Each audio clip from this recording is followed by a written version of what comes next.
Is TikTok the spy balloon in your palm? After shooting down Chinese surveillance in the sky, the government is setting its sights on the popular Chinese app. Listen, I welcome all efforts to ban TikTok. And there are quite a few. More than 30 states have banned it on government devices. The White House gave government agencies 30 days to make sure it's not on any federal systems. Politicians like Senator Josh Hawley have proposed bills to ban the app nationwide. And this week, an even broader bipartisan bill would open the door for federal government to ban any foreign tech it deems a national security risk. In terms of foreign technology coming into America, we've got to have a systemic approach to make sure that we can ban or prohibit it when necessary. Critics of the app warn TikTok's Beijing-based parent company ByteDance is beholden to the Chinese Communist Party. Cybersecurity expert Morgan Wright. I have no doubt they are, because there is a thing called civil-military fusion in China.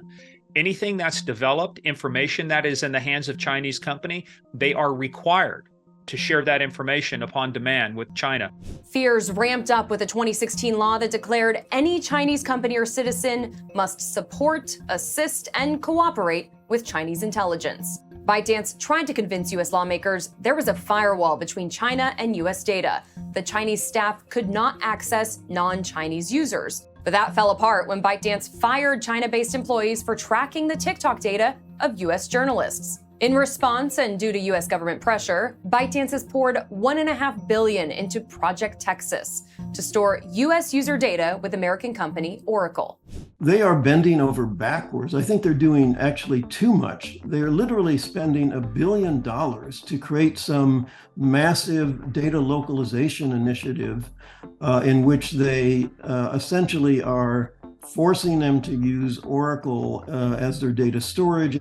Milton Mueller is director of Georgia Tech's Internet Governance Project. He says ByteDance is just another tech company trying to make a profit with plenty of American investors. We have to stop associating ownership with national military capabilities. If we do that, the whole global economy starts getting divided up into political territories. TikTok surpassed 1 billion active users worldwide back in 2021. It's one of the fastest growing apps in history. In the US, where about 100 million people scroll the app, the average user spends about 90 minutes a day viewing videos. While many politicians regularly dwell on the data TikTok collects, calling it a risk to national security, Mueller says it's really no different from any other social media platform.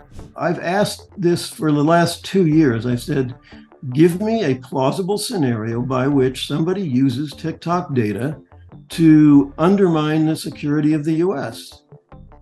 I've never gotten an answer to that question. But for those who see TikTok as a threat, the data is just the start. It's not about what they're doing today. It's about how they use this information to create the right kind of algorithms to feed you the information that over time change your view about something. They are taking data from Americans, not keeping it safe. But what worries me more with TikTok is that this can be a propaganda tool.